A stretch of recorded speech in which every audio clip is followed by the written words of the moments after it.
What's going on, PMPT family?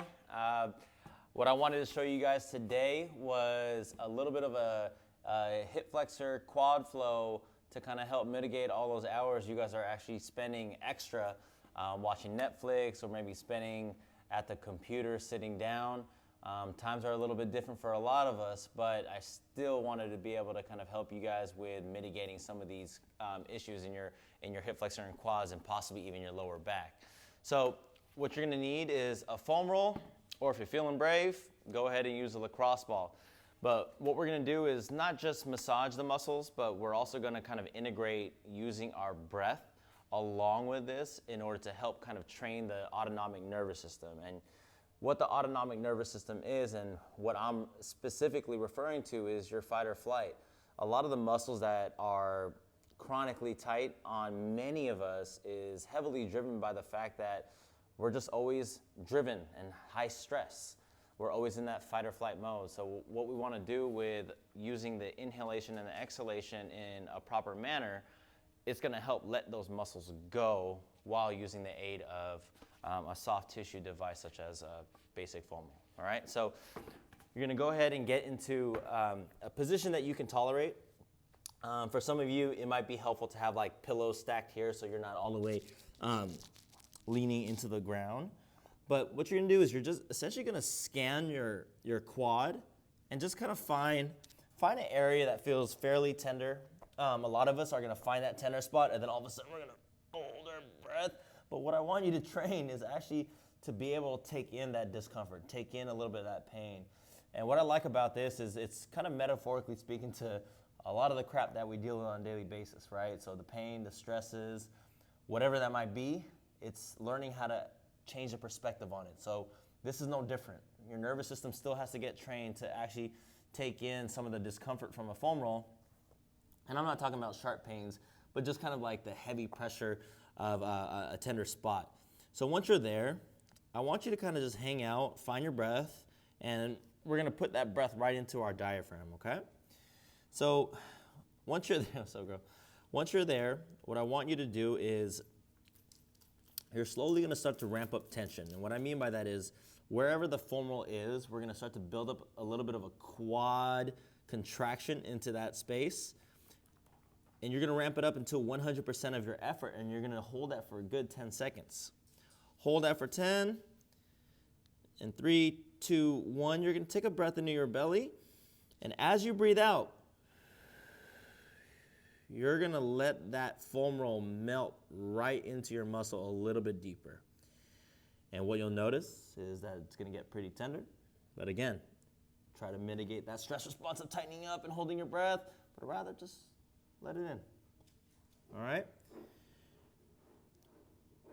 And then what we're gonna do it again. All right, so go ahead and squeeze it.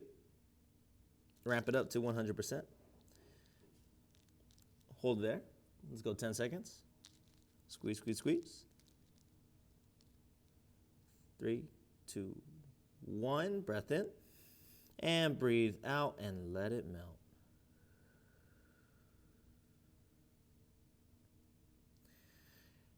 And so now in that area, they should feel a little bit less sensitive, but also you're a little bit deeper with that foam roll into that particular area in your quad.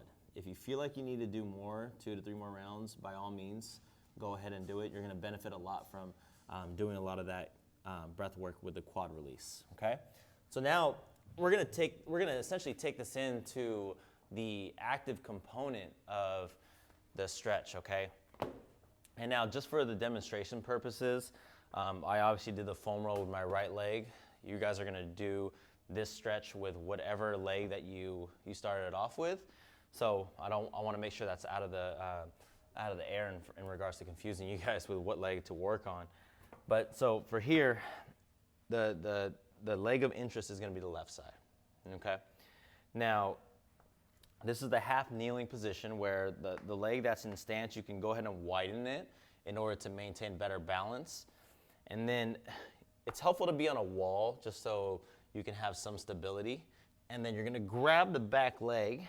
And what you'll notice is that some of you might have a hard time being squared up with the wall, meaning the pelvis is facing the wall, or maybe some kneecap discomfort that might be irritating you guys.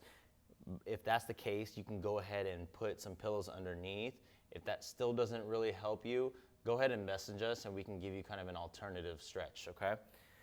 So what you're gonna do here is you're gonna start to assume that nice half kneeling position. You're gonna tuck the tail to make sure that you're actually putting the stretch right here through the front. No arching of the back, because if you go into this stretch, that means you're just getting all the extension right in the lower back, and we know we don't want that, okay? So you're gonna hang out for a good minute just to get a little bit of the stretch. And once you're there, you're gonna slowly, after the minute is done, you're gonna start to push down into your own hand and ramp up into about 80 to 100% of your maximum force. All right, and so you're gonna push down, hold for a good 15 seconds, and after the 15 seconds, you're slowly going to let go. Tuck the tail to make sure you're getting it all in the hamstrings. Hold, 3, 2, 1, grab, find your breath. All right. Once you're there, you feel comfortable, you're in a good position. Let's try it again. So push down, push, push, push. And then 3, 2, 1, slowly let it go and fight for that range. Fight. So you're gonna feel a lot of hamstring work. You might even cramp. Cramping is very normal. Hold, hold, hold, and grab it again. Very normal, but as you continue to train and you strengthen the hamstring, this response will just get much better, okay? But there might be some trials and tribulations through this, all right? All right, so we're gonna go one more round. Let's go ahead and push down. Push, push, push. 3, 2, 1. Slowly let it go and fight for it. Fight for it. Hold. 3, 2, 1. Slow down. Good work, good work. What's up, Bailey? All right, so now that you've created a little bit more strength within those ranges, now we're gonna basically challenge the hamstring to stretch the quad through its motion, through the full range, versus actually pulling it up to the end and then holding it there, okay?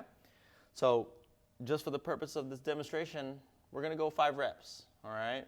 So let's get into position, all right? And you can push against the wall. That's gonna help provide a little bit of stability to the rib cage so we're not flaring, all right? So we're gonna give this a go, all right? Tuck the tail, ready? Breath in, breathe out. Hold, hold, hold, and back down. Ready? Pull, hold, hold, hold, back down. 3 more. Pull, hold, hold, hold, back down. And get ready. Pull, hold, hold, back down. And again, pull, pull, pull, back down. Let's go, last one. And pull, pull, and back down. Whew. All right, so I obviously showed you guys what that looks like for one side of the body or one leg. It's a tough routine, but if you really put in some good effort into this, you're gonna get a lot of gains on the other side. So if you feel the need to do the other side, by all means, shouldn't hurt. Give this a go. Let us know what you guys think of this. Send us a message, and if you have any questions and concerns, just hit us up, all right? All right, best of luck. Have a good one. Peace.